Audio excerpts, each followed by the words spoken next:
Good afternoon. I call to order the January 7th, 2025 regular meeting of the Minneapolis Heritage Preservation Commission. For the record, my name is Marie Bjornberg and I serve as chair of the commission. Just a reminder to silence your cell phones and other electronic devices and to speak clearly into the microphone when speaking at the dais or giving testimony. Would the clerk please call the roll so we may verify the presence of a quorum? Commissioner Alexander. Here. Booty is absent. Hare. Present. Corrado is absent. Maston. Present. Malblum. Present. Thomas is absent. Wallace. Present. Chair Bjornberg. Present. There are 6 members present.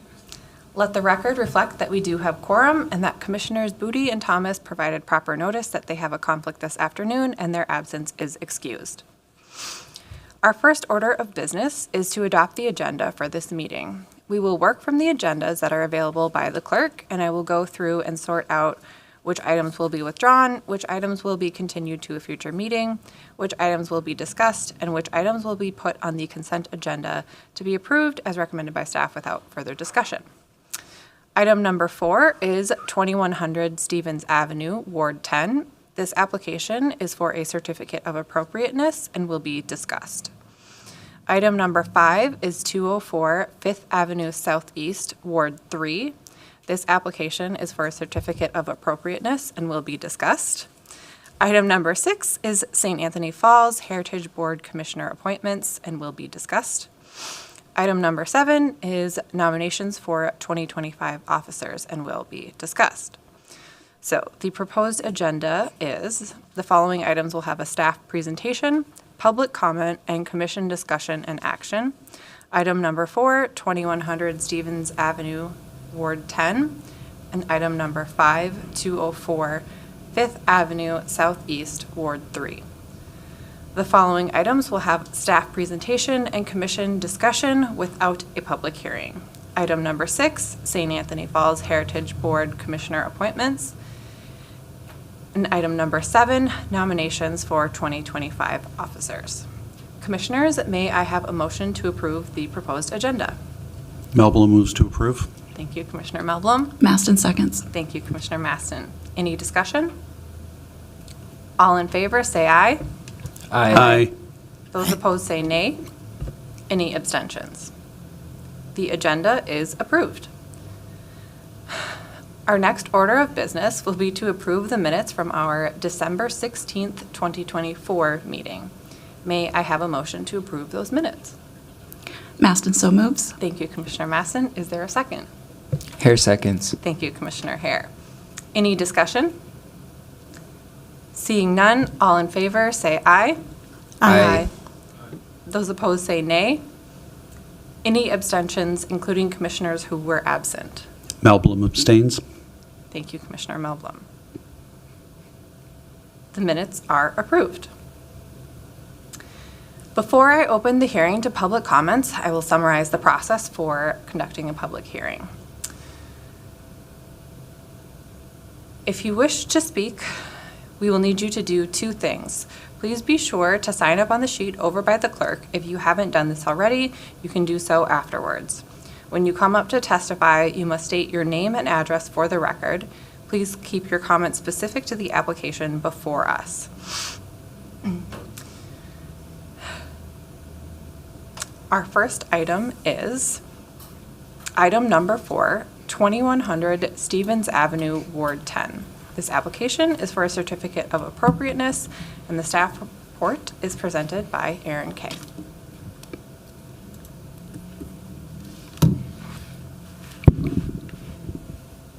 Good afternoon, Chair Bjornberg and Commissioners. My name is Erin Kay, and I'm a Senior City Planner in the Historic Preservation subsection of the Department of Community Planning and Economic Development, or CPED. I am here today to present a Certificate of Appropriateness application for the property located at 2100 Stevens Avenue in the Washburn Fair Oaks Historic District. At our last meeting, we were under a bit of a time crunch, and so this item was continued. So I am going to give the full presentation for your benefit and the benefit of our new commissioners. Here you can see the property's location. And here are views of the front elevation, which faces east, and the north elevation. The subject property was built in 1906 for Luther Farrington, who was an executive in the Harrison Farrington Company wholesale grocery firm. It was designed by prominent local architect William Channing Whitney and built by prominent builder Pike and Cook.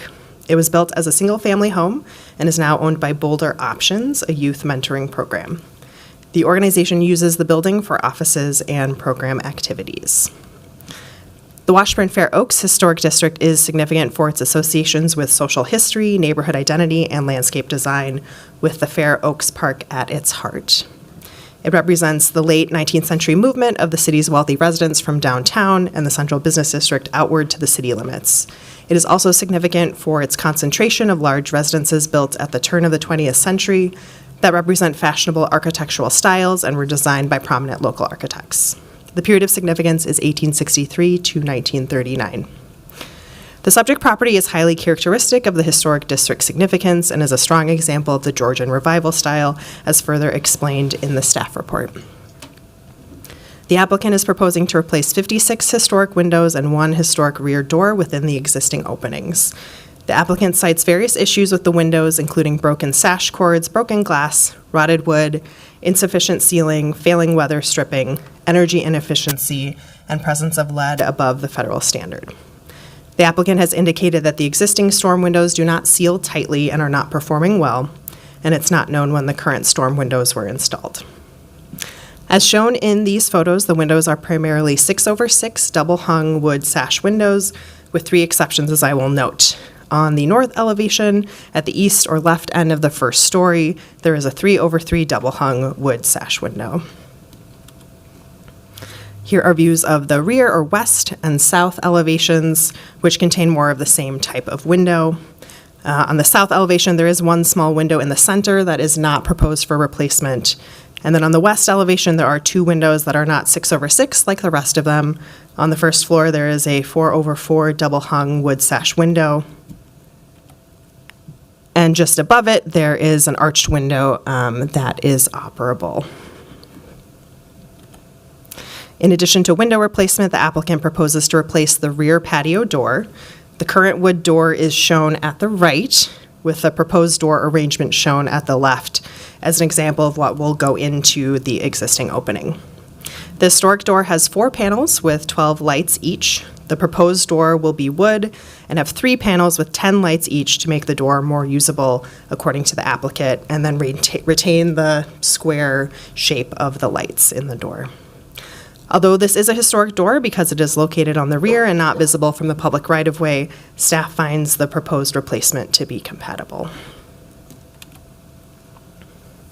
Here are sample photos of some of the existing windows provided by the applicant. More were included in your packet, and the applicant may share some during their presentation as well. As you can see, some of the weather stripping is peeling away and some of the sash cords are broken. The applicant is proposing to replace all of the windows with windows of the same size, light division, and operation that have Fibrex composite exteriors and wood interiors. They will have interior and exterior muntins and an interstitial spacer. The applicant is not able to keep the arched window on the back elevation as a double-hung window. It just doesn't exist, so the replacement is proposed to be fixed but retain the same shape and light division. Staff focused our analysis on findings number 3 and number 4 regarding compliance with the design guidelines and the Secretary of the Interior standards. In staff's opinion, the historic windows are not severely deteriorated or beyond repair to address the issues identified by the applicant. However, the applicant provided a lead inspection report that indicates almost all of the windows and the door exceed the federal standard of 1.0 milligrams of lead per square centimeter. Although this is typical for houses built before the federal ban of lead-based paint in 1978, staff recognize that this poses a serious concern given that youth are often at the subject property. In this case, staff does consider total window replacement to be appropriate in order to mitigate the presence of lead. The proposed window design meets the guidelines and the standards. In terms of the material, Fibrex composite is considered compatible for this historic district based on the design guidelines. Staff recommends approval of this material for use on the side and rear elevations because they are less visible or not visible from the public right-of-way. However, because it is a different material from the original wood, in staff's opinion, that will result in a different profile. Therefore, staff recommends conditioning that the windows on the front or east elevation shall be replaced with wood windows to be most compatible with the historic district. The proposed condition also allows for repair of the historic wood windows in lieu of replacement, if that is feasible for the applicant. As conditioned by staff, staff finds that this project meets the design guidelines and the standards. Staff recommends that the Heritage Preservation Commission adopt staff findings and approve the certificate of appropriateness to replace 56 windows and one rear door for the property located at 2100 Stevens Avenue in the Washburn Fair Oaks Historic District, subject to the following condition. The 19 windows on the front or east elevation shall be repaired, especially for the purpose of lead abatement, or replaced in kind with windows that have wood exteriors and match the historic windows in size, profile, depth, configuration, glass color, and operation. I do recall at the last meeting that the commission may have had questions about the numbers, so to be clear, there are 56 windows overall, and of those, 19 are located on the front elevation, and so those are the ones specifically that are referenced in that condition. Staff have received no public correspondence pertaining to this project. This concludes my presentation, and I'm happy to stay for questions, and the applicant is also here and would like to make a presentation. Thank you for your report. Commissioners, are there questions for staff? Commissioner Alexander. Do the youth reside at the property, and how old are the youth? Chair Bjornberg, Commissioner Alexander, thank you for the question. I think that would be best asked of the applicant. Commissioner Melblom. Yeah, thank you, Ms. Kay. I have a question about the windows. So if the Fibrix windows were able to look almost convincingly like the ones on the front, wouldn't it be reasonable to allow the east windows to be replaced with those? They generally last much better than wood windows. They require a lot less maintenance than wood windows, and if they're approved, why wouldn't we allow them to be used on the east facade as long as they are very closely mirror the existing? Chair Bjornberg, Commissioner Melblom, I think that is the question before you to decide. As staff has recommended, we're suggesting that the Fibrix is appropriate on the side and rear elevation, and we'd recommend wood on the front. However, based on the information that you've been given, as well as the applicant's testimony, it is up to you if you'd like to modify that. May I ask a follow-up? Is the concern then for you and the staff recommendation mostly around the fact that the Fibrix doesn't look the same, or is it a concern about setting a precedent, or I'm curious, like, what is it? Because I think it would be reasonable out of the Fibrix. I'm wrestling with, should I give in to my inclination to say, yeah, that should be fine, or say, like, no, I should be following what you're advising us to do? Chair Bjornberg, Commissioner Melblom, this is something that staff did have extensive discussions about with this application. It's rare to see an application come forward with total window replacement of this large volume. And I think recognizing that, the lead aside, the windows seem to be in relatively good condition that could be repaired. And perhaps it's remarkable that these 100-some-year-old windows are still present on the property. And so, recognizing that there's a lot to weigh here, and that safety is really important as well for the people who use the building, we felt that this was the approach that we'd recommend in terms of kind of balancing both maintaining that historic character of the property while allowing for replacement as requested. Andrea Burke.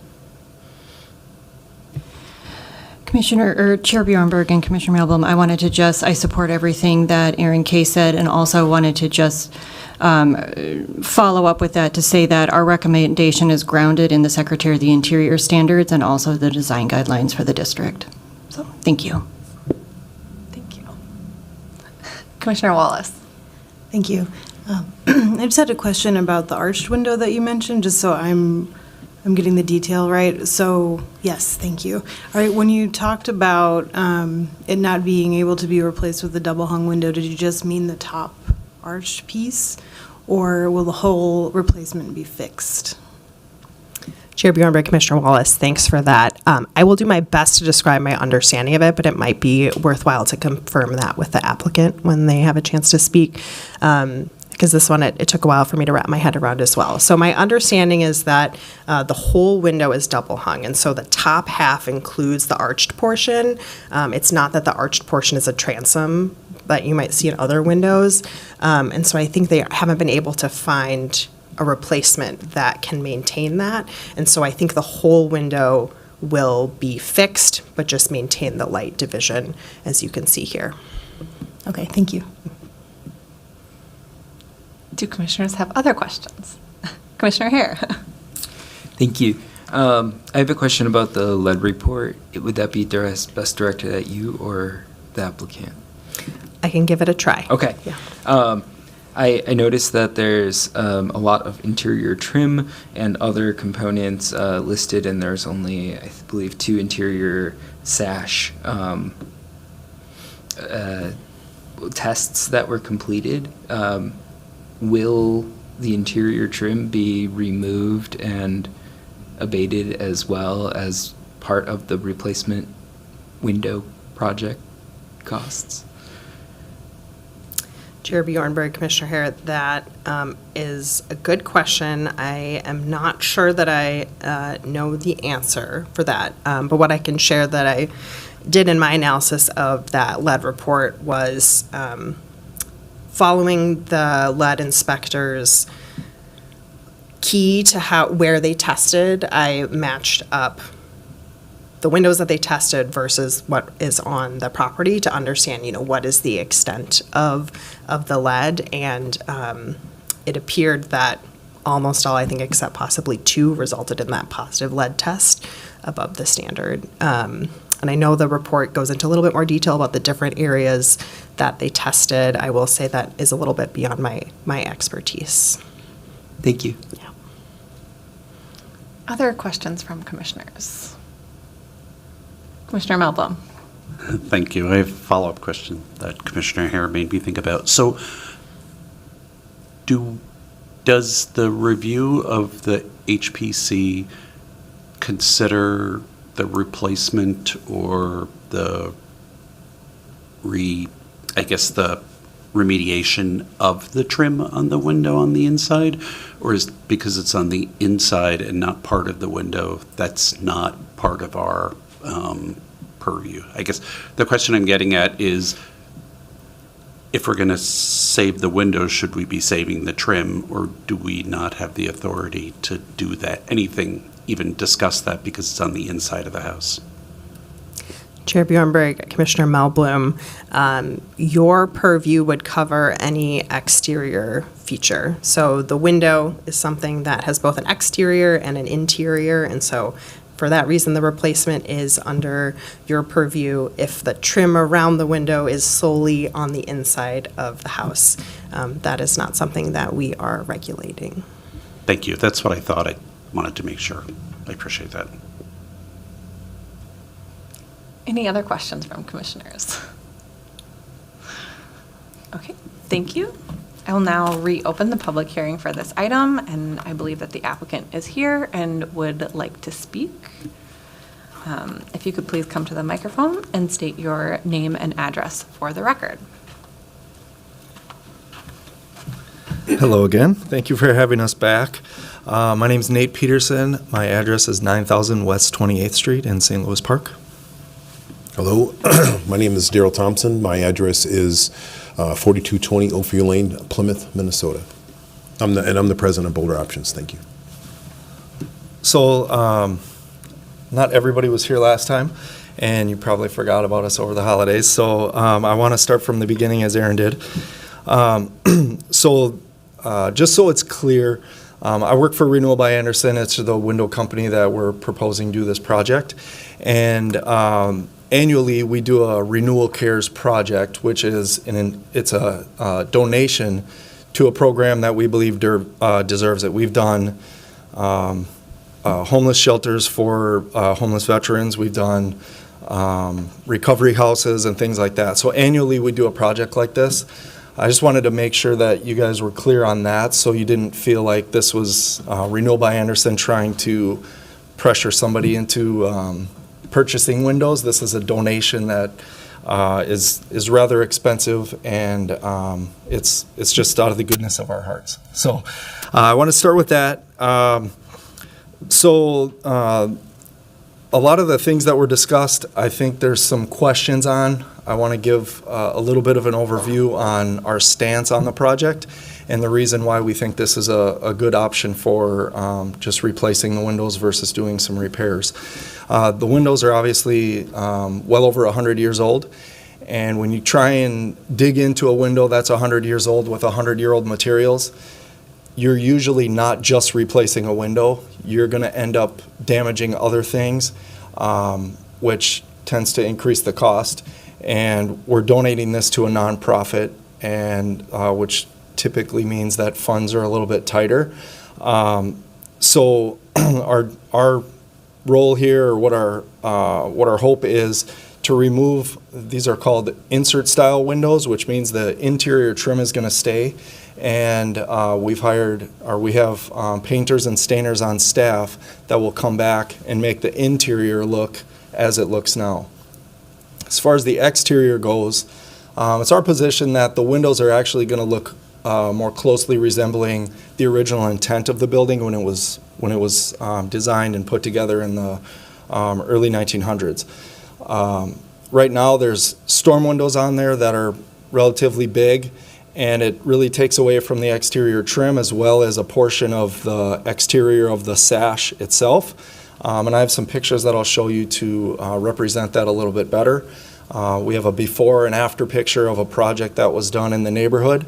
I believe the building is historic as well, but the project was approved, and I don't believe, to your point earlier, that you're going to be able to tell the difference between the old windows versus the new windows, except for your energy bills are going to be significantly lower, and then the maintenance is much different. And then lastly, before I give it to Daryl, removing as much of the lead as possible is obviously really important, especially in an environment where there are kids present.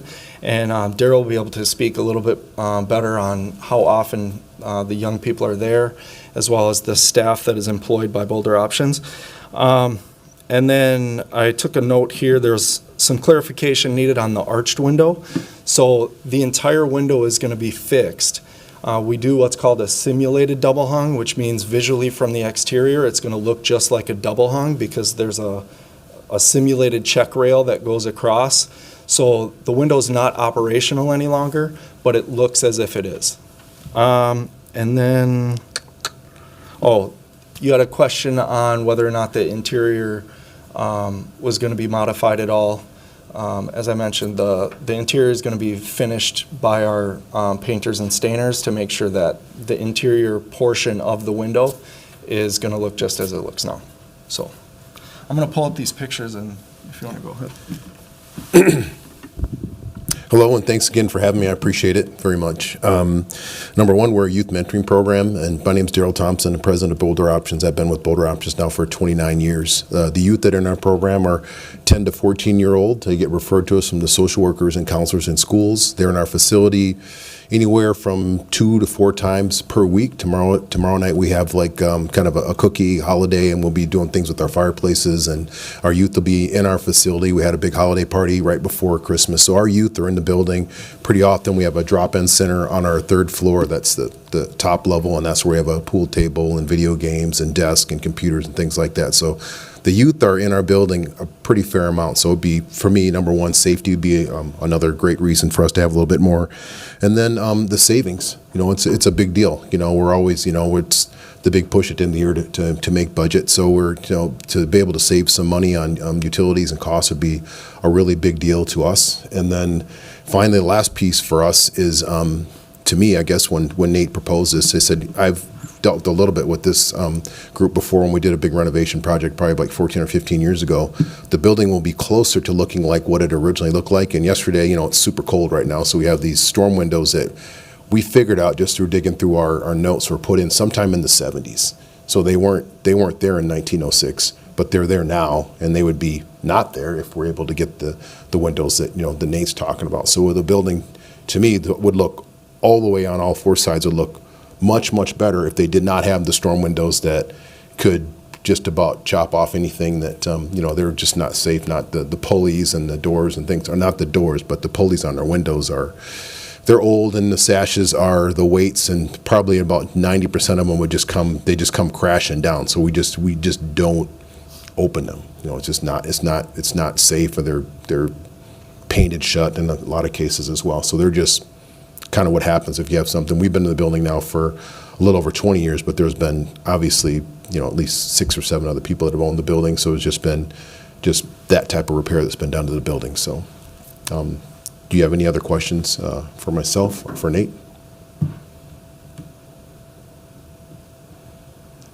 Thank you. Commissioners, do you have questions for the applicant? Commissioner Melblom. Thank you, Ms. Thompson. I do have a question. What are the ages of the children in the building typically? 10 to 14 is our sweet spot, but we do have an alumni organization, so we have kids all the way up to 21 or 22 years old. Okay, thank you. And all our training happens in the building as well, with our mentors and volunteers and everything else. Commissioner Alexander. Do they live temporarily in the building? No, we've had they've stayed over, but we don't house. They're not staying in the house. Go for it. Have you guys done any pro formas on what the energy difference will be with the new windows versus your current window configuration? We haven't, but we know that we're heating and cooling around 9,000 square feet and 56 windows and that big door. And we have, I don't know, probably maybe 13 or 14 space heaters that are kind of running around the building. So it'd be nice to be able to close some of those, some gaps in space, just because of this time of year, our building just can't quite keep up. So we have, a handful of space heaters on each floor just to kind of take the edge off. What do you do for cooling? Is it central air? Yeah.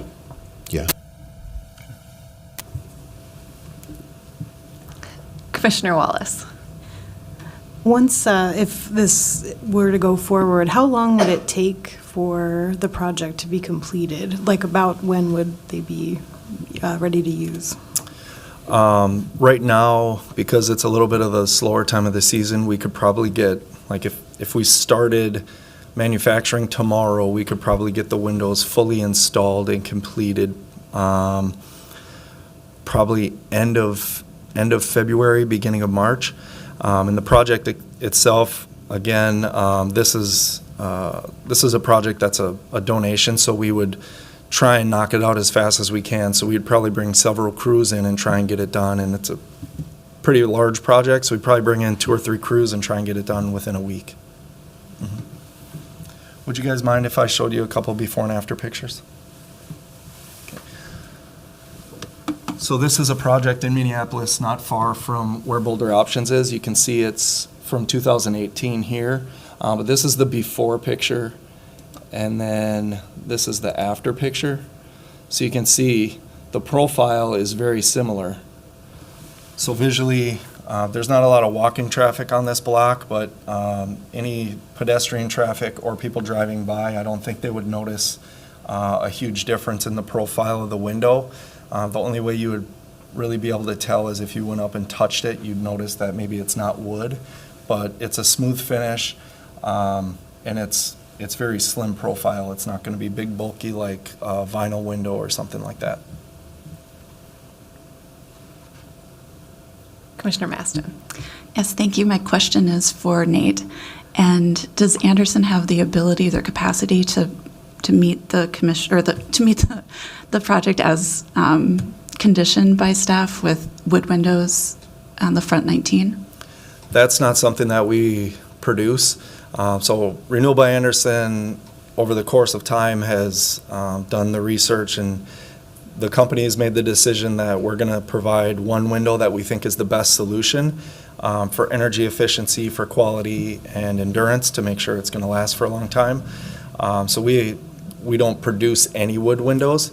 And then in addition, in regards to the arched window in the back, that's just not a option to have that window as a functional operating window. I'm not sure exactly how they made it in the past, but the opening isn't nearly as tall as the entire window, so you'd be able to open it maybe 10 inches if you were able to find a window that's similar to that's operable. Commissioner Melblom. I do have a follow-up question. So the existing windows have storm windows on them? And with the new windows, you would not, the storm windows would be taken off and they would never be put back on? That's correct. So currently, the original windows are single pane, and then in the late 60s and 70s, they started making aluminum storm windows that you would put over the top, and there's no way to seal them properly, especially when the building's as old as it is. The windows start to change shape and things like that. So they really just screwed the aluminum storm windows to the exterior, and there's air flowing through there. There's actually one of the pictures that we sent Aaron was on one of the sashes. One of the kids probably stuck a plastic salamander on the check rail, and it's actually melted to the wood because so much heat is coming through there. It just melted it. Okay, thank you. Commissioner Alexander. Would it be the applicant's preference to have was it Fibrex on the 19 windows on the front facade? Yes, we'd like to have the entire building done. It'd be a godsend. And then, Renewal by Anderson would be able to cover the entire project? Yes. That was the original proposal. Thank you. Thank you. Other questions from commissioners?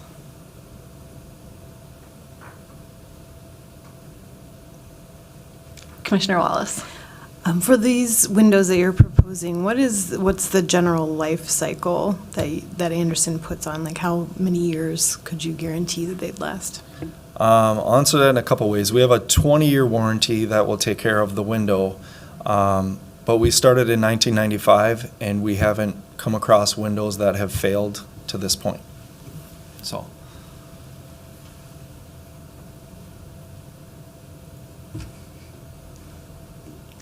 Any other questions from commissioners for the applicant? Okay, thank you. Thank you. Thank you. Are there any other members of the public who wish to speak for or against this application? Seeing none, I'll close the public hearing. Commissioners, let's discuss. Commissioner Melblom. Thank you, Chair Brunberg. So unless everybody else pushes back, I will make a recommendation that we approve the certificate of appropriateness without caveat number one, for two reasons. If Fibrex is an approved material, I don't see any reason why it can't be approved for all sides of the building. I understand the front is a primary facade versus the other three are probably considered secondary facades, but it's a superior product to a plain wood window in the durability over time. More important to me is that it will allow the removal of the storm windows, and I think storm windows blight the aesthetic appearance of buildings all throughout the Twin Cities and all throughout the country. And if we can do anything to remove the storm windows and actually improve the performance of the of the window itself and the ability of the window to keep in the heat and the cool in the appropriate seasons. I think that's a net positive that we should be approving as a commission. Commissioner Wallace. Thank you. While I don't disagree with that approach, I think the piece of it that encourages or it leads me to want to omit the the condition is that if these are replaced all at once with all the same material, we may see weathering in similar ways. Now, they're on different elevations, so of course they'll have exposure to different elements, especially sun. But that was the concern of mine, that while I understand the recommendation to have wood on the facade, and I think I understand how it follows the standards, I think the replacement in kind all the way around still follows the standards, but would encourage that kind of full-scale weathering similar to other elevations, so they wouldn't necessarily have an imbalance there. It's a consideration I had. Thanks.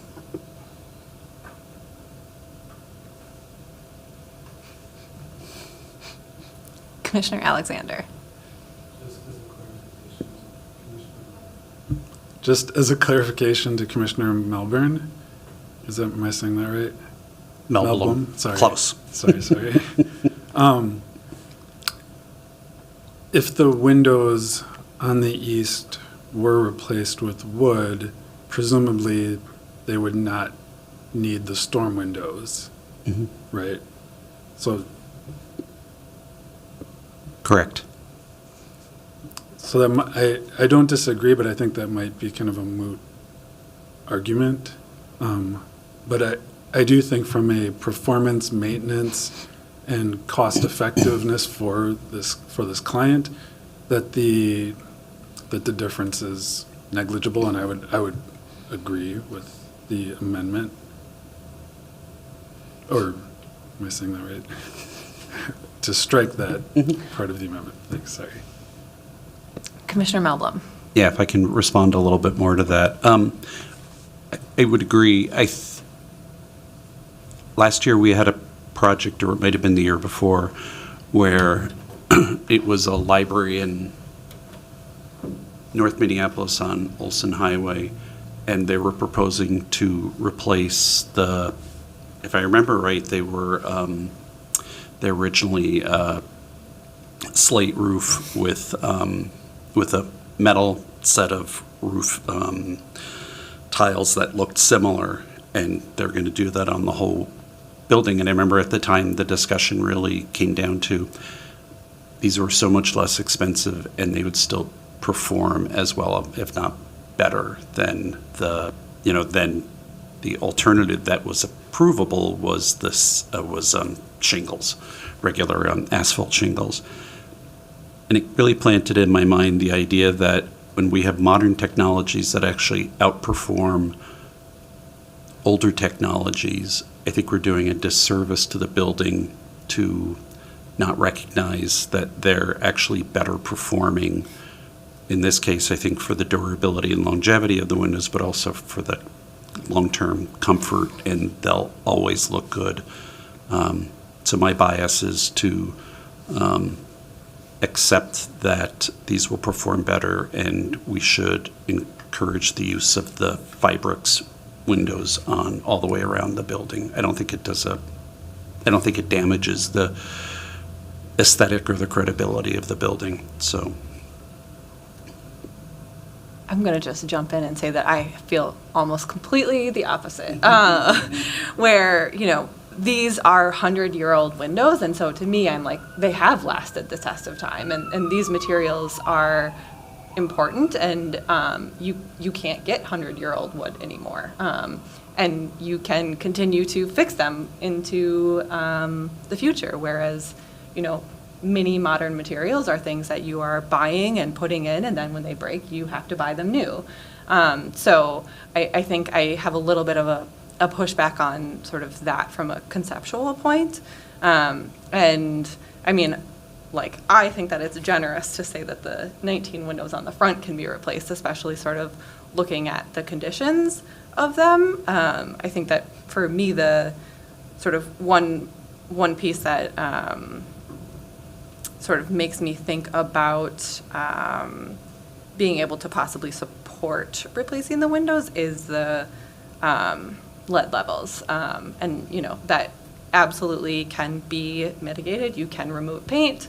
And especially if people are not living in this space. But I do understand that sort of this is a unique situation in which it isn't necessarily like being paid for out of pocket. It's being more of a gifted opportunity. So I think that is a little bit of a challenge, is that it isn't sort of, it doesn't feel like it's, okay, we are either replacing these windows with new windows or repairing them. It's sort of like you're either replacing this window or not. Commissioner Maston. I tend to agree with you, Chair Bjornborg. I think as a general rule in historic preservation, if we can save a window, we should. I think this is a unique situation as well because we have the documented lead information. It is used by youth.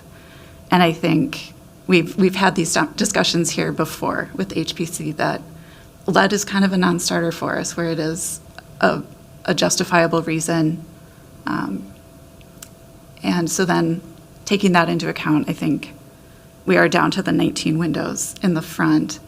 And as you just said, it's a unique condition as well because it's either going to happen or it's not going to happen at all, the lead abatement or replacement. So I think for those reasons, I would agree with Commissioner Melblum's proposal to allow the replacement of all the windows. Commissioner Wallace. I just wanted to add to that discussion. I think you've brought up an important point, important also because I tend to agree with it, around the importance of saving windows when you can. But I think it's right that we're looking at this holistically and really considering the lead abatement because these discussions can't exist in a vacuum, and we're applying it in this case. So while I am loath to get rid of 100-year-old wood, I do think that for all of the reasons we've outlined and kind of, you know, the pieces that we're looking at here, I think it could be an appropriate treatment. Commissioner Melblum. Yeah, I'd like to make a motion then. I'd like to make the motion that notwithstanding the staff recommendation, the Heritage Preservation Commission approves the certificate of appropriateness to replace 56 windows and one rear door for the property located at 2100 Stevens Avenue in the in the Washburn Fair Oaks Historic District, period, with no, and eliminate condition number 1, based on the 2 findings, that the Fibrex is an approved material, or the 3 findings. The Fibrex is an approved material. The removal of the storm windows will better represent the true aesthetic of the original intention for the windows, and the lead content is a health threat to the youth that are in the building. I'm going to look at staff because I think you might need to rephrase that motion. Yeah, Chair Bjornberg and Commissioner Melblum, you do not need to make findings and use the language notwithstanding staff recommendation because you are using staff recommendation to approve the project. You would just make the motion to approve staff recommendation with the amendment to strike condition 1. Okay. If that is indeed what you are recommending. Yes, so should I restate that? I would restate it, please. Thank you. May I? Yeah. Okay, I'd like to restate. I recommend that the Heritage Preservation Commission approves the certificate of appropriateness to replace 56 windows and 1 rear door for the property located at 2100 Stevens Avenue in the Washburn Fair Oaks Historic District, period, and that we delete condition number 1. Thank you, Commissioner Melblum. Is there a second? Second. Thank you, Commissioner Alexander. Any further discussion? Commissioner Hare. I do have concern that, replacement of the windows will still leave lead present on the interior trim and sashes, or stools, and other potentially malleable surfaces in a relatively high lead content. I think replacing the windows really only removes the risk of lead being shaved off by operation and dust that might be caused by the windows. So I do have a little bit of heartburn to go ahead and go along with the recommendation, but I do agree that the storm windows being removed will increase the historic appearance of the structure. Thank you, Commissioner Hare. I would also just add one last comment of, I would encourage the applicant to see if there are any salvage or options for other people to reuse the windows if they are removed.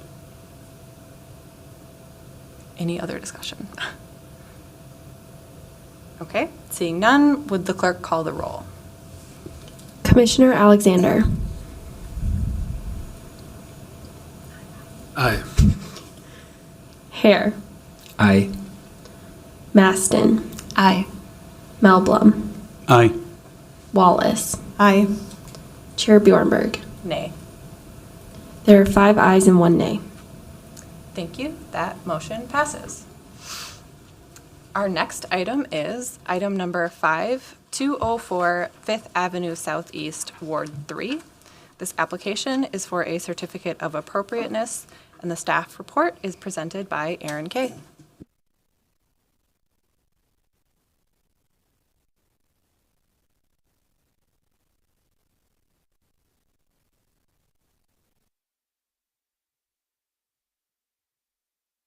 Kendall, I don't remember how to turn it off. Good afternoon again, Chair Bjornberg and Commissioners. My name is Erin Kay, and I'm a Senior City Planner in the Historic Preservation subsection of the Department of Community Planning and Economic Development, or CPED. I am here today to present a Certificate of Appropriateness application for the property located at 204 Fifth Avenue Southeast in the St. Anthony Falls Historic District. Here is an aerial view of the property's location. And here's the front elevation, which faces west towards Fifth Avenue Southeast. The subject property was built circa 1902 based on building permit records. It appears that it was built at 214 Fifth Avenue Southeast and moved to the current address in 1902. The one-story sun porch on the south elevation, which you can see on the right, was added in 1915. In 1952, the house was converted into a duplex. The current owners intend for it to be used as a single-family dwelling. The period of significance for the St. Anthony Falls Historic District is 1848 to 1941. Because of the likely construction date of 1902, this property is a contributing resource. Based on permits, photographs, and observations, there have been several alterations to the house. The current aluminum siding was installed in 1968, and the front entry and rolled aluminum awning were installed by 1979. Moving to the south elevation on the side, you can see a close-up view of the sun porch or sunroom on the left and a second-story stair on the right that dates to the 1952 conversion into a duplex. Moving to the rear or east elevation, the style of the rear portico indicates that this feature is also not historic. And here is a view of the north elevation. The applicant is proposing to make various alterations to the house after having come before the HBC in 2017 and 2023 for alterations to the historic carriage house. Only the exterior alterations on the house are subject to your review today, although some of the materials did include some details about interior alterations. There are lots of components to this scope, so I will describe the project to you by component and share staff's analysis of its consistency with the applicable design guidelines and the Secretary of the Interior standards by component. I hope that helps us all follow along with it. So we'll start with the proposed changes to the front entry. The applicant is proposing to remove the non-historic concrete stoop and steps and rolled aluminum awning as shown on the left, and replace them with a new concrete stoop and steps with a portico as shown on the right. The portico will consist of square posts that are either cedar or cedar wrapped, and a front gable roof covered with asphalt shingles. The non-historic front door will be replaced with a new single-leaf metal insulated panel door. As proposed, staff finds that the modifications to the front entry are contemporary, compatible, and consistent with the relevant design guidelines and SOI standards.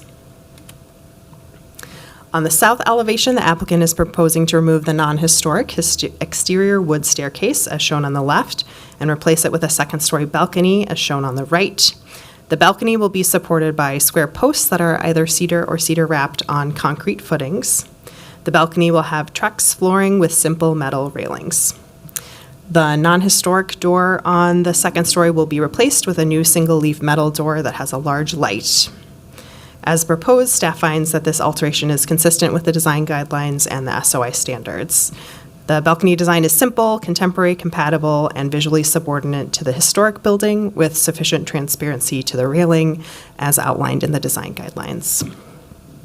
Also on this elevation, the applicant proposes to install up to 2 condensing units for air conditioning on the east side of the sunroom, so kind of near the left post that supports the staircase. Staff finds this location to be appropriate given that they will be completely obscured from the front or west elevation, and then there's a tall fence around the property which minimizes the visibility of these condensing units from the public right-of-way, which is consistent with the design guidelines and the SOI standards. On the rear or east elevation, the applicant is proposing to remove the concrete stoop and steps and the non-historic portico with metal filigree posts and the flat metal roof, and remove the in-ground cellar door, which is to the right of the steps. They will be replaced with a deck that extends from the rear entry to the northeast corner of the house. The deck will have Trex flooring with a simple metal railing.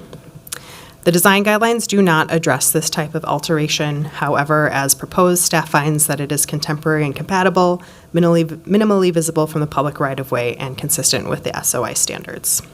The non-historic rear entry door will be replaced with a new single-leaf metal door with a larger light than what is there presently. As part of this alteration, the applicant would also like to remove one historic double-hung window on the first story, so that is to the far right of the door, and widen the opening to install a new wood sliding patio door. Because this is located on the rear elevation and is minimally visible from the public right-of-way, staff finds that this alteration complies with the design guidelines. This window is not a character-defining feature of the property, and staff finds its removal to be appropriate and consistent with the SOI standards. The last major component to the project is the proposed replacement of all windows on the house. Staff's understanding of the application is that the existing window sashes for the upper stories will be removed and replaced, which constitutes a replacement. So starting with the basement level, there are 6 windows, none of which are located on the front elevation. We have some sample photos here on the screen. One appears to be historic. The other 5 are glass block and non-historic. They will all be replaced with ventilating glass block windows, which staff considers to be appropriate. The first story contains a variety of windows. In staff's review of the applicant's materials, it appears that 3 of the windows are non-historic, meaning that they were installed after the period of significance for this district ends in 1941. These are shown in the top row of this slide. There are 8 historic double-hung windows, which have non-historic aluminum storm windows. And representative photos of the double-hungs are on the bottom. The applicant's proposal is to replace all of these with 2/2 double-hung wood windows.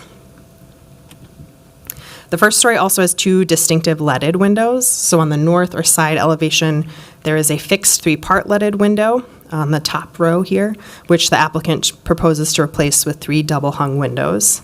On the front elevation, there is 1 fixed picture window with a leaded transom, and that's shown on the bottom, which the applicant proposes to replace in kind. The second story contains 1 wood sliding window, which staff believe to be non-historic, and 10 double-hung wood windows. The double-hung wood windows vary in design, and many are 2/2, Permits do not confirm when these windows were installed, and the applicant did not indicate the age of the windows. So in the absence of other information, staff are considering them to be historic. The applicant is proposing to replace the sliding window in kind and the double-hung windows with 2/2 double-hung wood windows. My understanding is the applicant may have some additional information they can share to clarify the age of these second-story windows. And then on the third story, there is a pair of wood 6-light casement windows on the front elevation, and they have arched wood panels above. According to the applicant, there may be glass behind the wood panels. The applicant is proposing to replace these with double-hung wood windows. It also appears from the drawings that the arched wood panels would be replaced with arched glass transoms.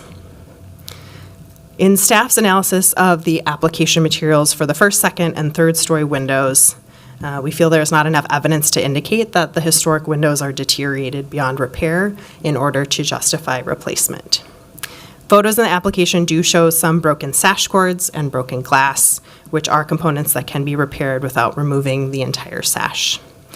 In particular, the 2 distinctive leaded windows and then these 6-light casement windows appear to be in good condition. Removal of the leaded windows or the casement windows and replacing them with double-hung windows would not comply with the design guidelines because it would be changing the operation of the window. The house currently has non-historic aluminum storm windows on the house. Staff made a suggestion in the staff report that replacing the storm windows may help achieve the energy efficiency goals of the applicant while complying with the design guidelines, although this is not currently proposed in the scope. Given that the design guidelines focus on historic materials for this district, staff finds that only replacement of non-historic windows is appropriate, including proposed changes from a fixed window and a casement window to double hung, especially because they are not located on the front elevation. Staff is recommending a series of conditions of approval related to the window replacement in order to comply with the design guidelines and the Secretary of the Interior standards, which I will go through momentarily as I read out the conditions. In addition to window replacement, there is some deterioration of window trim or window surrounds. I specifically am referring to the dark green wood trim around the windows, as shown in these sample photos, which exhibit a range of conditions. It is clear that some of the window trim is deteriorated and should be replaced.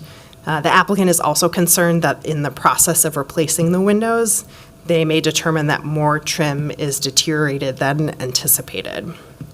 So the applicant is proposing to replace the wood trim with aluminum wrapped trim of a comparable design and profile. To comply with the design guidelines and the SOI standards, staff is recommending a condition of approval that replacement trim must be wood. Additionally, the applicant would like to replace the wood planter boxes on the south elevation of the sunroom, which you can see in the bottom left corner, and staff considers that to be appropriate. Staff recommends that the Heritage Preservation Commission adopt staff findings and approve the certificate of appropriateness to make exterior alterations, including window and door replacement, replacement of a side staircase with a balcony, and modifications to the front stoop and rear deck for the property located at 204 Fifth Avenue Southeast in the St. Anthony Falls Historic District, subject to the following conditions. Number 1, replacement of the non-historic fixed sliding basement and non-historic casement windows shall be allowed. New windows shall not be vinyl. So this condition is intended to allow for the replacement of selected windows that staff feels are supported by the design guidelines and SOI standards. Staff understands that the applicant has not committed to the final window product, and so this condition has been written that the windows shall not be vinyl to allow for some flexibility of window material. Condition number 2, for the non-historic fixed and non-historic casement windows, replacement windows that have divided lights shall either have true divided lights or applied muntins on both sides of the glass with an interstitial spacer. In general, the proposed replacement double-hung windows appear to be 2/2, although the current windows are a mix of 1/1 and 2/2. So this condition is intended to ensure compliance with the design guidelines for divided lights as the applicant finalizes the window product. Condition number 3, historic double-hung picture leaded and casement windows shall be repaired and not replaced. In particular, the leaded windows and transom shall be retained. This condition reflects staff's opinion that the historic windows are not deteriorated beyond repair and therefore shall be repaired instead of replaced. The leaded windows and transom are important character-defining features that should be retained. Condition number 4, deteriorated window frames, wood surrounds around the windows, shall be replaced with wood and not aluminum-wrapped wood and match the size and profile of the original surrounds. This condition is intended to comply with the design guidelines for material replacement and uphold the historic character of the subject property. Condition number 5, the historic arched wood transom panels in the attic level of the west front elevation shall not be replaced. Staff finds this to be a character-defining feature of the house and should be retained. Staff have received one letter of support from the Marcy Holmes Neighborhood Association, which was included in your packet. This concludes my presentation, and I'm happy to stay for questions, and the applicant is also here and would like to make a presentation. Thank you for your report. Commissioners, are there questions? Commissioner Melblom. Thank you, Chair Bjornberg. Ms. Kay, is it possible to go through the elevation drawings and point out which windows are the historic and which windows aren't? Because I'm kind of confused. Like the leaded ones, those seem obvious to me, but I'm kind of not sure otherwise, and that would be helpful. Okay, so starting with the west elevation, it's staff understanding that all of the windows on this elevation are historic. On the south elevation, these windows here are these somewhat strange fixed windows that don't really have like a frame around them. So those we believe are non-historic. Okay. And then if I remember correctly, this window here close to the corner is a non-historic double hung. Otherwise, in staff's opinion, the rest of the windows on this side are historic. On the back or east elevation, this window to the right of the door appears to be a non-historic casement window. And then, in staff's opinion, the sliding window on the second floor is not historic. But then this double hung here is historic, and then the location of the patio door is where there is a current historic window. Whoop. I missed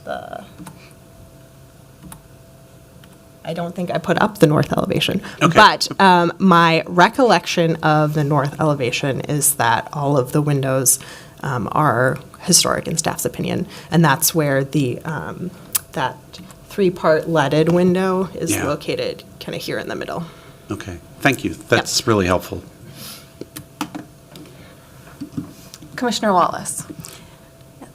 Yes, thank you. This might be a question for the applicant, so stop me if it is, but I was curious about the portico design, where that came from, if there's historic documentation that shows that portico layout or something similar. I'm just wondering what inspired that particular design for the portico. Chair Bjornberg, Commissioner Wallace, may I ask, are you talking about the front entry? Yes. Yes. I think that would be a question best asked for the applicant. At least in staff's research, we have not found a historic photo from the period of significance. Thank you.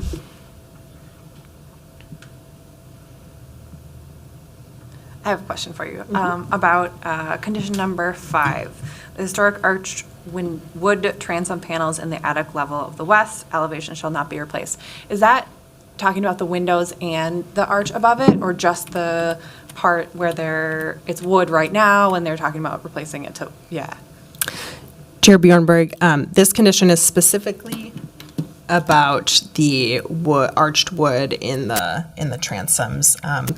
In staff's review of the drawings, it looked like the entire window was proposed to be replaced, so including the casement windows and what was above. And so the condition is to suggest that these arched portions should be retained. And then the casement windows would be covered under condition number 3 as historic casement windows. Thank you.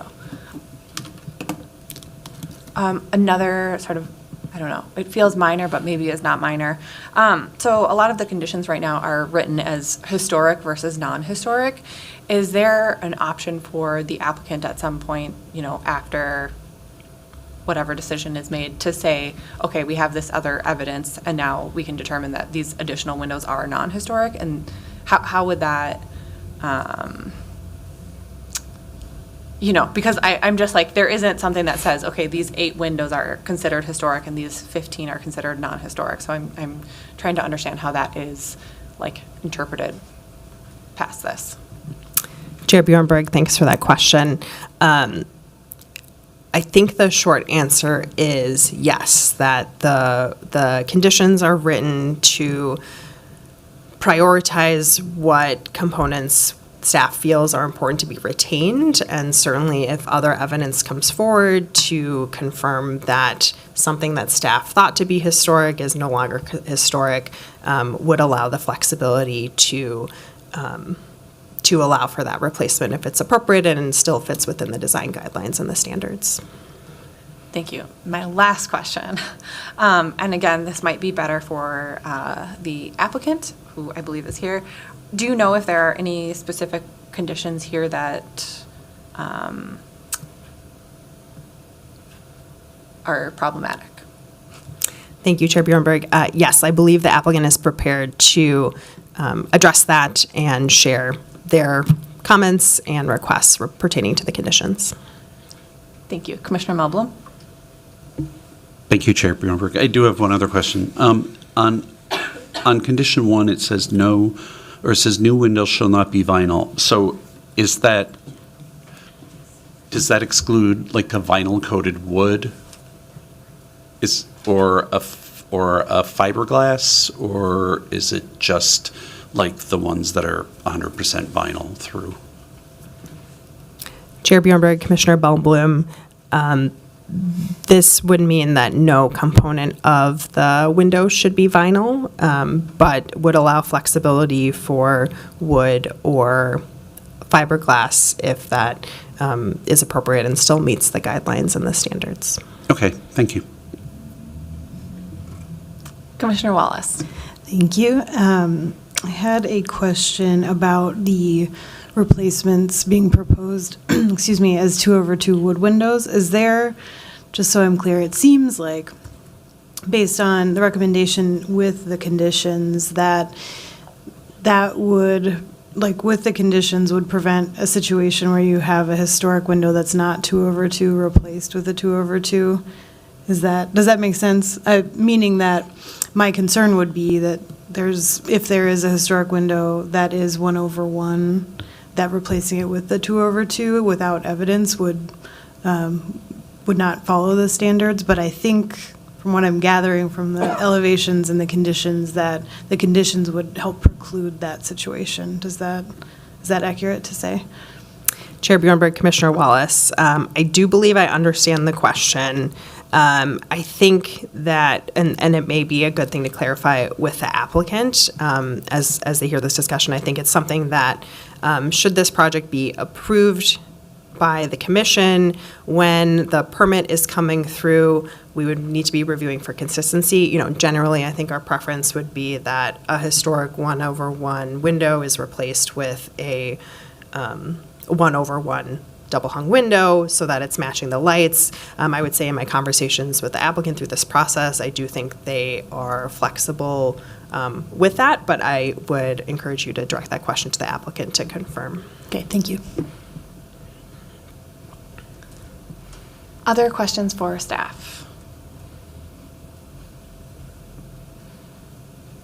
Thank you. I will now open the public hearing for this item, and I believe that the applicant is here and would like to speak. If you could come to the microphone and state your name and address for the record, please. Hi, I'm Jeff Gates. I'm with Gates, Gates Designs. I'm currently located in Green Bay, Wisconsin, so bear with me. I don't like to come back to the cities any more often than I have to be. I've been doing some work with Candy and Craig now for probably 2 or 3 years, trying to get first the carriage house taken care of. We kind of inherited a mess that got started and then stopped and then started and then stopped. Now we're trying to get the main house taken care of. And it's also kind of a hodgepodge of stuff that was done in the 70s and stuff that was done in the 50s and stuff that was original. And we're trying to get our hands around all of it to try and make this house look like it should have looked back in the day, and trying to get it also to a point where it's energy efficient, it's maintenance free, and that it's still going to be standing down the road. To do that, I think our plans pretty well describe what we're doing. I know Aaron did a wonderful job of going through and describing kind of what we did and what our plans were. I'm not going to rehash going through all of that again. I'm also not going to rehash what you just heard from the first one about pulling storm windows off and all of that, because we've got the exact same situation here. Every one of our windows have the ugly storm windows on it to try and make the windows a little more energy efficient, but all of the windows have racked a little bit, and all of the storm windows have racked the other way, and they leak, and the screens are ripped, and so they don't really do anything. All of the windows in the house, with the exception of 2, are the original single pane glass, so it's giving you virtually no heat savings. The whole house is just totally cold. Whenever the wind blows, you can feel the wind blowing right through the glass in a lot of cases. So trying to repair most of the windows isn't really a good idea, because as you saw in some of the pictures, the sills are deteriorated to the point that as soon as you start messing with them, you end up with sawdust. As soon as you start trying to pull the windows out at all, you get all of the leaded pieces of glass falling apart. Excuse me. So it ends up where you end up trying to save it, but you end up with a pile of sawdust and broken glass in front of you, and now we're to a point where now we can't save it, and now what do we do if we're told we can't replace it? We have to try and save it, but there's nothing to save. So that's the biggest problem that we've got going on, is trying to figure out how to save as much as we can save, but also make everything look uniform as well. Like Aaron said, there's a lot of 2/2 and 1/1 and casement 6/6 and almost everything under the sun. We want to try and make the house look uniform again, the way it should have looked back in the day. So all of the windows, you don't have casements and double hungs and everything else. You have pretty much all double hung, which would have been characteristic of houses in 1901. Casement windows weren't even invented then. The only one that's really hard to convert to casement is the one sliding window we saw upstairs. I'd have to open up the side of the house and deal with siding and trim, and we really don't want to mess with the siding if we don't have to. So that's why we're trying to keep all of the window openings the same, but we would like to come in and pull all of the sashes out, pull all of the works out, and put new sash replacements in all of the windows. We would like to use wood material, but we'd like to do aluminum wrapped wood to make it a little bit more maintenance free, so you're not having to paint it and seal it every couple of years.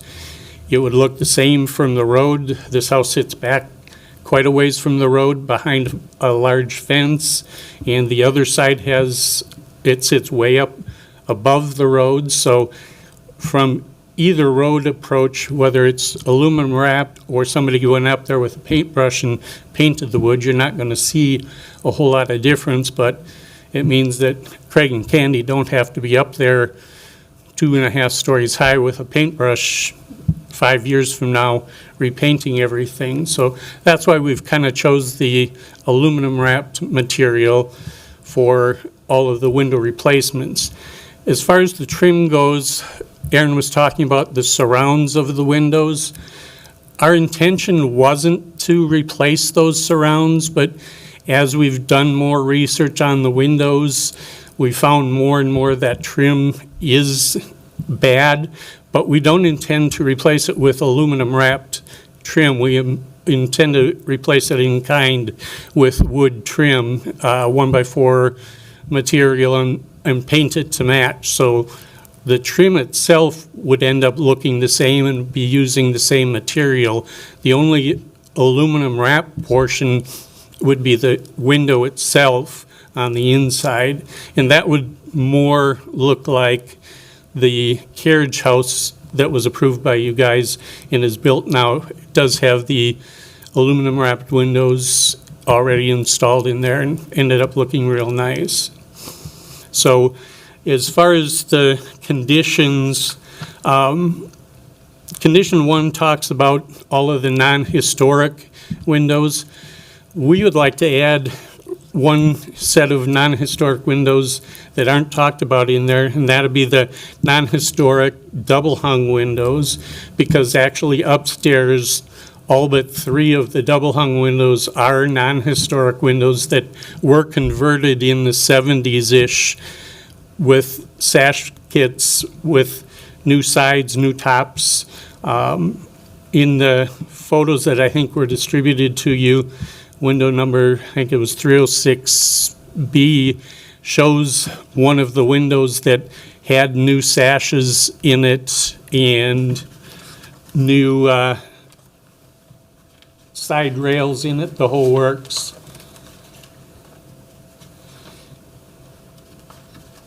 Oh, 306A, I'm sorry.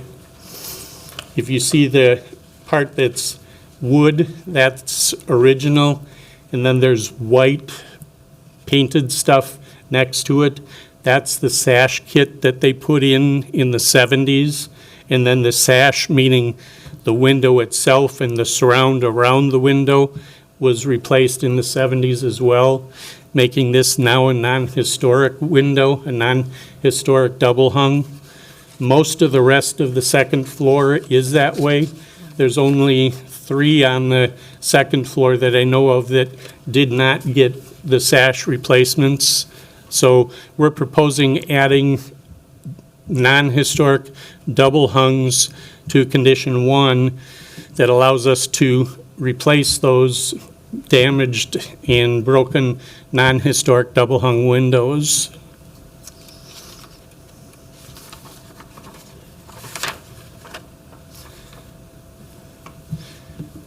Condition 2,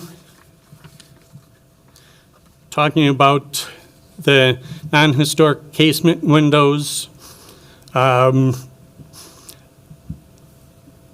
dealing with the muttons and spacers and all of that, we have no problems. We want all of the windows to have all of the same look to them, so they would all follow that same guideline in number 2.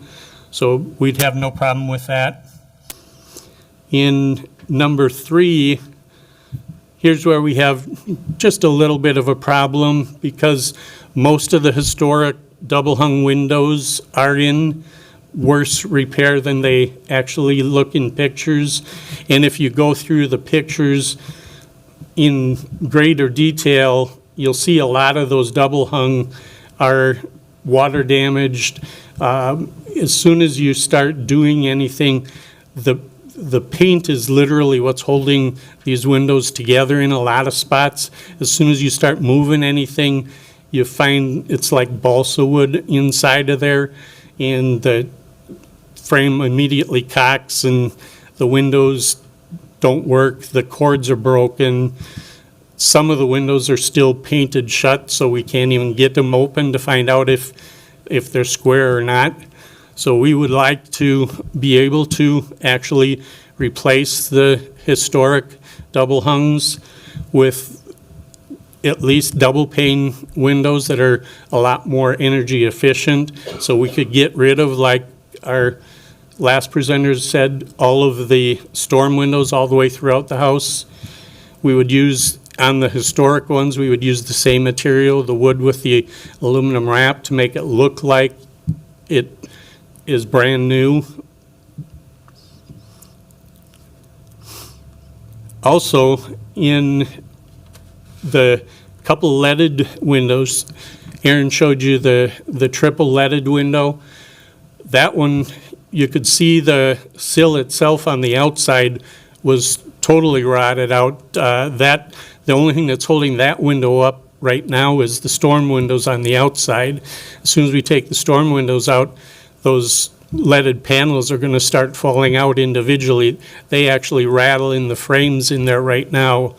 What we would like to do is pull those leaded windows out of there, get them fixed, sturdied up, and use them inside the house in stairways to provide light in a stairway in one instance, and mount them possibly in a door, or even use them on the walls and put a picture behind them to simulate a window to the outside rather than get rid of them. We want to reuse the material. It's just not efficient to reuse it on the outside. And as you could see in the picture, you're looking right out there. It's 4 feet out to the tall fence, and then it's another 4 feet to the side of the house next door. That triple leaded window, you can't even see from the street, so nobody can tell whether there's a leaded window there or what's exactly there. And with the storm window over the top of it, on top of it, you can't see the lead pattern anyway. The only place you can see the leaded window is from the inside. So that's why we proposed taking those leaded windows out, reusing them inside the house as design elements, and putting a double hung in to match the double hung treatment throughout the house. The big picture window on the front that has the leaded top on it, Anderson makes a new window that has a art glass transom above it, and you can get any of a bunch of different patterns. One of the pattern is almost exactly the same as the pattern that's on there. We can get a brand new transom window to go above a brand new Anderson period correct looking window and have it energy efficient, aluminum wrapped, all of the features of the maintenance free window, and recreate the look from the outside as well to have it look historic and have it last virtually forever. So on number 3, we would like to be able to replace, not just repair, because I don't think any of them are really any shape to repair. Plus, if you end up replacing 80% of the windows on the house, now you have 3 or 4 of them that look like they stick out like sore thumbs because now they don't match the rest of the house. So we would like to try and replace everything all at one time so everything matches at the same time. On condition number 4, let's see here.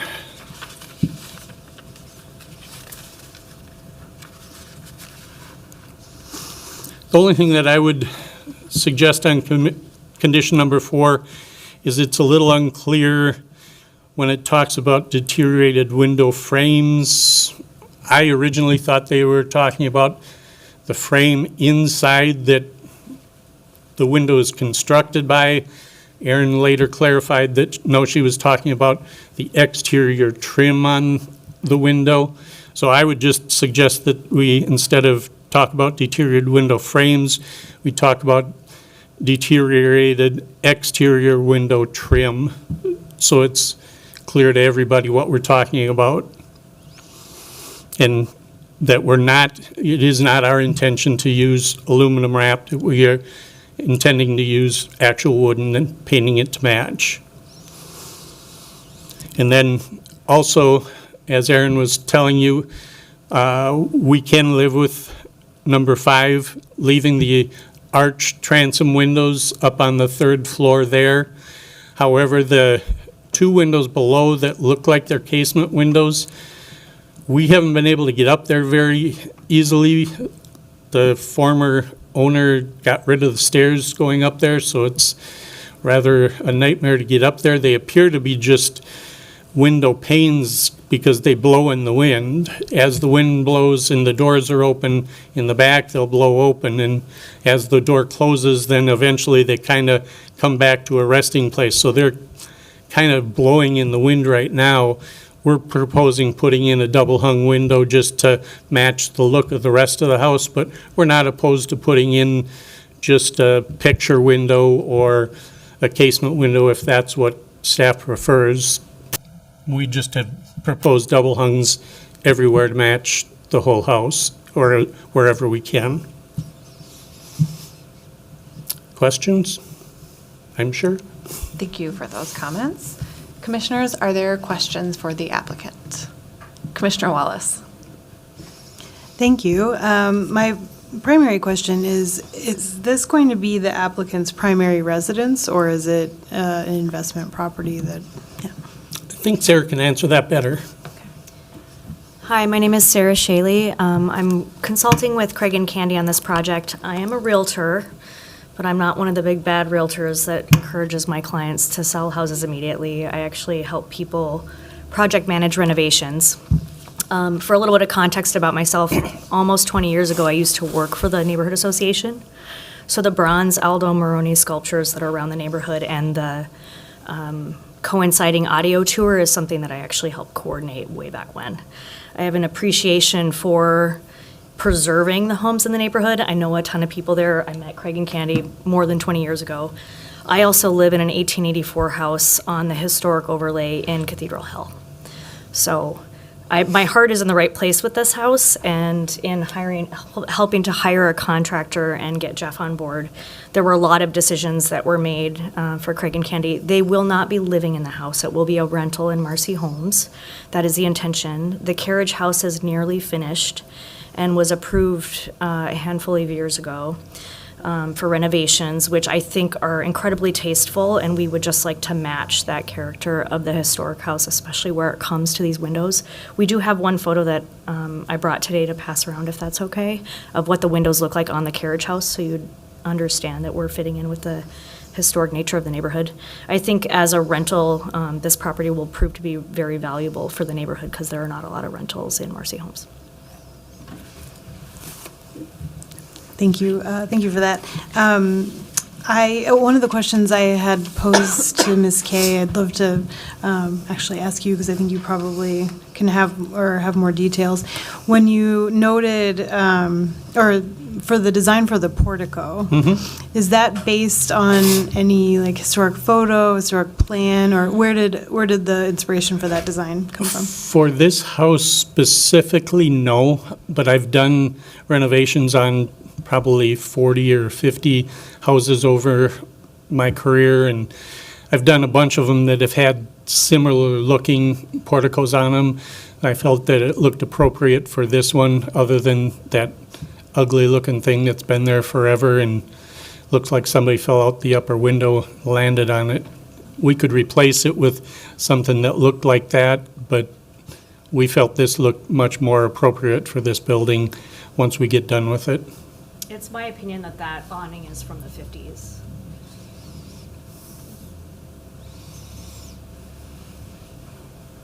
Are there other commissioner questions for the applicant?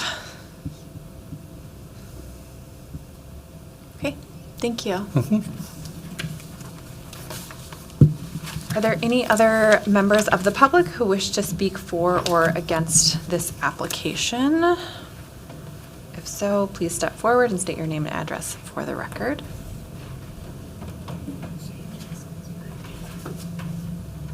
Seeing none, I'll close the public hearing. Commissioners, let's discuss. Any concerns or comments on the proposed application?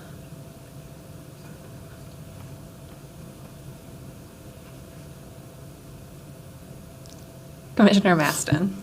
I don't know if my thoughts are fully formulated right now, but I think just to kind of organize, it sounds like 1, 2, and 5, everybody's in agreement. Or I should say, the proposal and are in agreement with the conditions. 4 almost sounds kind of like maybe just, it needs rewording. But 3 is the sticking point with the replacement of all windows. And I have to say, from looking at the photos, they did not appear to be in that bad of condition. And we know a lot about old windows, right? And that old wood is so much stronger than anything you're going to get on the market today. And that's why they're still in place, and that's why we really encourage repairing them. And so I have a really hard time with this one, considering allowing replacement of all those historic windows. So. Commissioner Wallace. I feel similarly, particularly for the leaded windows, because if there's recognition that they are historic and look that certain way because that's how they were constructed, and there's an endeavor to repair them to use elsewhere, I would say that it would make more sense and follow the standards more closely if they were repaired and reused in where they are now. That was my main piece. The other element, I think, is that while I appreciate the effort to achieve consistency with windows, I think in this case, without the historic documentation, it's not appropriate to replace with 2/2 in every case.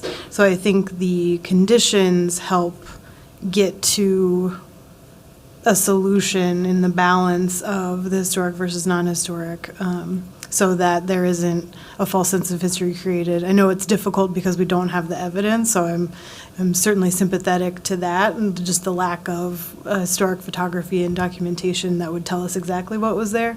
But I think the conditions as stated help achieve the balance that that supports the continued, or the following of the standards, both local and federal. Commissioner Melblom? Thank you, Chair Bjornberg. So I'm just curious if what would make it acceptable for replacement of the windows on the non-primary facades? I guess I'm sympathetic to the fact of, yes, you have an old house and it's nice, but having poor performing windows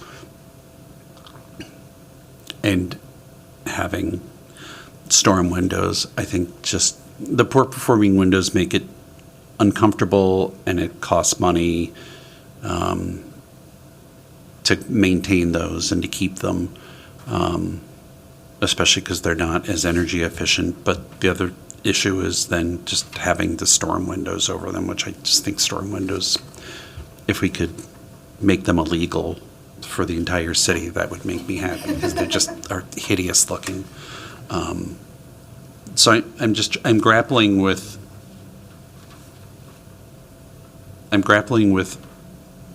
why wouldn't we allow at least all the windows to be replaced on the non-primary facades? Commissioner Maston. I think I would encourage you to look into additional storm window options, because there are some excellent contractors locally that not only repair existing windows, but then also fabricate new storm windows that have wood frames, but then also inserts within them that make them easy to use. So they have that original or that historic look, more than just these ugly. I get what you're saying about the 70s storm windows. I have them on my own house, and I wish I could get rid of them, but they're there. And so a new, good performing storm window on the outside of a repaired historic wood window, I think, has been proven to show that energy-wise, it performs very well. Commissioner Wallace. Thank you. I agree with you, Commissioner Maston. That was one of the points I wanted to make too, so thanks for bringing that up. I think the other piece, Commissioner Melblom, is that for the most part, with the exception, I believe, of the west elevation and the leaded window on that side, most of those others are found to be non-historic. So I don't know that, correct me if I'm wrong, that was my interpretation, or my understanding, was that those that are non-historic would be approved under these conditions if we move forward, like replacement would. Do I have that right? Is that everyone else's understanding? It's my understanding that the way that the conditions are written currently allows for non-historic windows to be replaced, and for historic windows to be repaired and not replaced. I'm not fully clear on how many there are on each elevation. It seemed like as Aaron was going through the elevations, there were quite a few on each facade. So again, I don't want to make assumptions. If Aaron has anything to add and can, I think we'd be welcoming of that. Chair Bjornberg, Commissioner Wallace, I think as staff presented it, the vast majority appeared to be historic, in our opinion, and then as the applicant gave testimony, their opinion is that the second-story windows are generally non-historic. Thank you. Commissioner Melblom, May I ask another question of Aaron? can you ask the question and then? Yeah, so I'm curious that as the applicant has stated that a lot of the windows seem very damaged and to be very difficult to replace. So as they're removing windows, are they able to talk with staff at that time and kind of show them things that are falling apart as they're removing them, and then at that time justify, look, this should just be a new window instead of replace, or instead of trying to repair it? My understanding is that what staff looked at, they did not sort of see a need for replacement of conditions yet. I will look to see if Andrea Burke has additional information. Just to clarify, thanks, Chair Bjornberg and Commissioner Melblom, staff wrote the conditions with a degree of flexibility for that situation. So, we use these terms specifically knowing that, the applicant has not picked out their final window. There hasn't been a detailed window survey of each window, so that is the direction for how the conditions were written. So the intent is that when the survey is completed, the window-by-window survey, if they're found to be more deteriorated at that time, staff would be potentially open-minded to them being fully replaced and not repaired, if the condition justifies that. Which some of the photos, some of that looked pretty bad, the conditions. Commissioner Melblom, I think it's not my understanding that a window survey will be done. I think it's more of sometimes when the applicant gets out in there and finalizes their scope of work to a greater degree. But, the way I still will just kind of repeat how the conditions were written is to allow a degree of flexibility at the same time while making it as clear as we can what we are saying can be replaced and what should not be replaced. So whatever the conditions are, excuse me, I'm going to try to speak straight into this. Whatever conditions are accepted is, we work with the applicant when the permitting comes through, but it's not if this one happens to be more deteriorated, it's okay to replace. The conditions still stand. The applicant has to meet the conditions in order to receive the permit, and then also must meet it at inspection. I also need to make a quick comment. It is now 6:11, almost 6:12. We still hold our 6:30 time deadline, not a second second over. We still have 3 agenda items after this, so if they're quicker, but they are, some may take a few minutes, so I want to make sure, and there are some pressing items we need to address, so thank you. Thank you for that.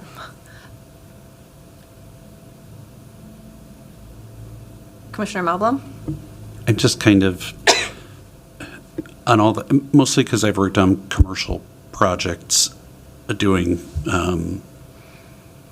window renovations and replacements, but we've always had to do a detailed survey and justify it. So window survey is done to be able, for staff to assess the actual conditions.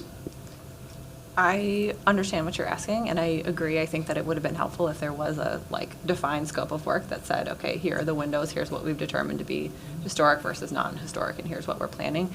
I don't believe that that could be a condition. I don't know if this is something that we could continue on to another meeting and hope that there could be more information supplied on that, but at that point, it would really be up to the applicant. Andrea Burke.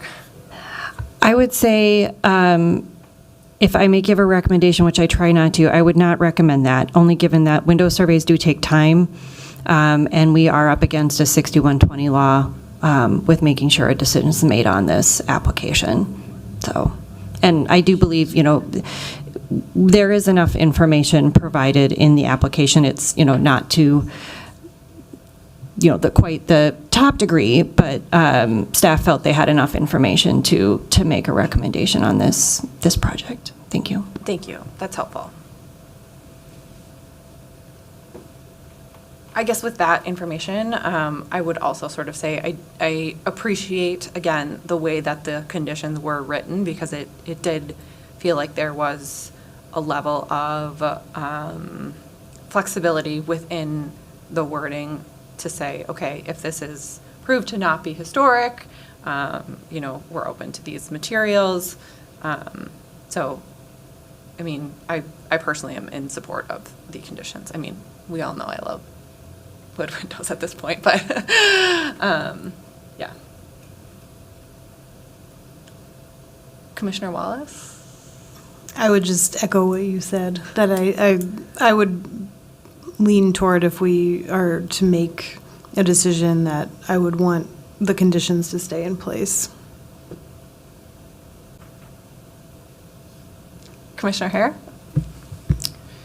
I'd like to recommend a motion that the Heritage Preservation Commission approve the certificate of appropriateness to make exterior alterations, including window and door replacement of a side staircase with a balcony, and modifications to the front stoop and rear deck of the property located at 2 following conditions as written, except for condition 4 to be clarified that window frames changed to exterior window trim.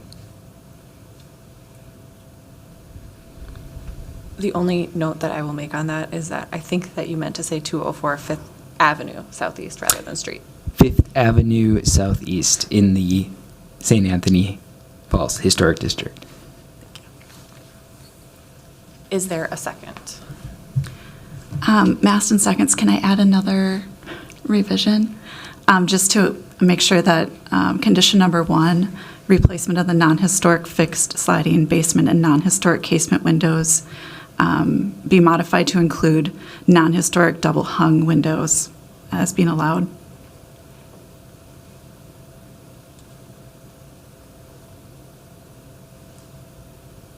Does Do I Commissioner need to Hare have to restate accept that? Forgive me, I didn't hear, I'm actually following along with the caption, so I may read along the caption, but can you restate the question again on that? Does Commissioner Hare have to accept the amendment? That would To be his motion. a good idea, Chair Bjornberg, yeah. Yes, I accept Commissioner Maston's recommendation. Okay. Do we have the clear idea of the motion? Can you repeat the amendment to condition number 1? Yes, it was just adding non-historic double-hung windows to the list of windows that can be replaced.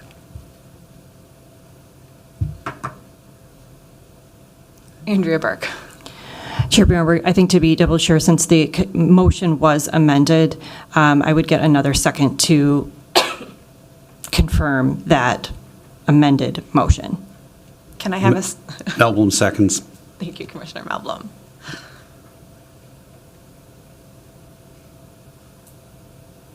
Any discussion? Seeing none, would the clerk call the roll? Commissioner Alexander. Abstain? Hare. Aye. Maston. Aye. Malblum. Aye. Wallace. Aye. Chair Bjornberg. Aye. There are 5 ayes and 1 abstention. Andrea? You just muted yourself.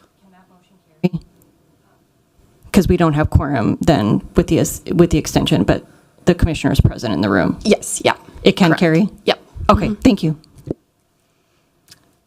Okay, thank you. That motion passes. That concludes our public hearing items.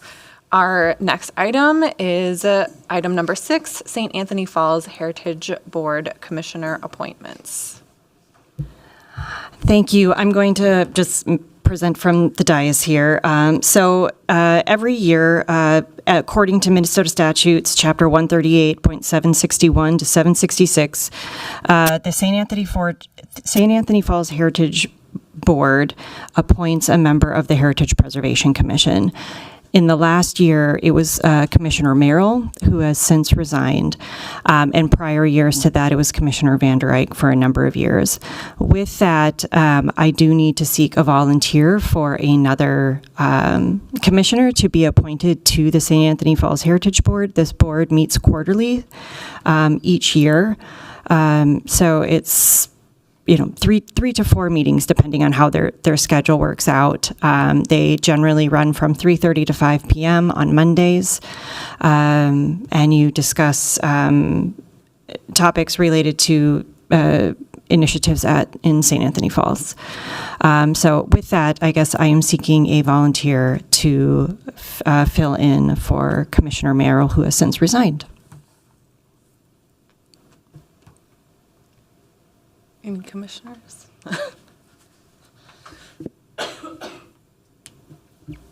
Commissioner Maston? I will try it this year, yes. Thank you, Commissioner Maston. And with that, just as an FYI, I will be bringing that recommendation of appointment to the board, to the City Council. So that is a notification to you. Thank you. And then also with that, as our next item is nominations for 2025 officers. Right now, we have our standing chair as Chair Bjornberg, and we have since lost our vice chair and our secretary.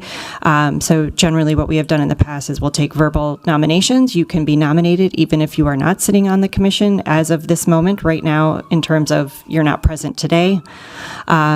So that would apply to Commissioners Thomas, who unfortunately is unable to be here, even though it would have been her first meeting, and then also Commissioner Corrado can be nominated. So I think Kendall and I can both take names. Commissioners? Commissioner Melblom? I would like to nominate Chair Bjornberg to continue as chair for next year. Thank you. And secondly, I'd like to nominate Commissioner Maston to be vice chair.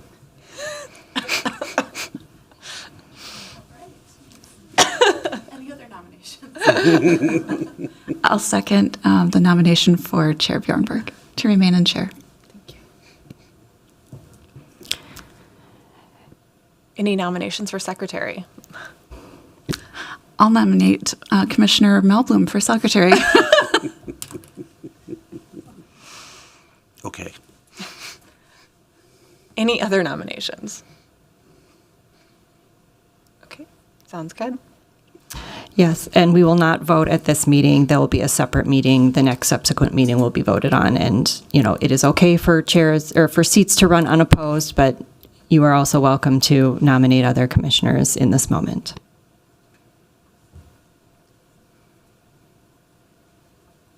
Okay, that concludes our discussion items. Do staff have any announcements? I do have a few. I'll make it snappy though. I wanted to just welcome our two new commissioners to their first meeting of 2025. Thank you very much for joining, Commissioners Lindsay Wallace and then Commissioner Nnamdi Alexander. We also have another Commissioner, Amy Thomas, who unfortunately could not make it tonight, but she can very likely join the next meeting. I also wanted to give an update that since Commissioner Merrill's resignation rather abruptly, we were able to select another commissioner from the pool of applicants to fill her spot, and that appointment was recommended for approval today at the Business Housing and Zoning Committee of the City Council. So I'm looking to have that commissioner seated by the February 4th HPC meeting. So ideally, we will have a fully seated commission again. And then I also wanted to make note that the demolition of the 3120 Washburn Avenue North property, it was the church that was heard at the December 16th, was appealed. That appeal has not been heard, but I like to keep the commission updated on that. And then also just as an advance heads up, the Preservation Awards for Minneapolis are scheduled for Thursday, March 13th in the evening. And we look for volunteers usually in February to sit on the jury. So this is just an advanced notification that is coming up. And that concludes my updates. Thank you. Thank you. Do commissioners have any announcements? Commissioner Melblom? Thank you, Chair Brunberg. I don't have an announcement, but I have a question for Andrea. Is there a rule that says that we have to finish within 2 hours? Because I felt like we ended up rushing those people, and it felt like there was more conversation that I think people wanted to have but weren't quite sure what to say. Yes, Commissioner Melblom. There is, so the 2 hours, so we actually came in against this at the December 16th meeting, which you were not present for. We have a captioner that is scheduled for 2 hours for HPC meetings until 6:30. So right now, it's actually, that's why my phone is up, is I have been following the captions for my own needs. But we are under an agreement with the Department of Justice. Yes, in that we cannot go a second over without a captioner, or else we are in violation of a court agreement. That said, if there are meetings that we anticipate will go long, given a high number of agenda items or controversial items where we expect long testimony, or for whatever reason they may go long, I can request extra time for the captioner. Was not expecting it the last two meetings, but it is something, I will be keeping an eye on and monitoring going forward. So to answer your question, yes, there's a time limit. Okay, thank you. That's really helpful. Any other commissioner announcements? All right. There being no other business to come before this meeting, and without objection, I will declare this meeting adjourned. The next regular meeting of the HPC is Tuesday, January 21st, 2025.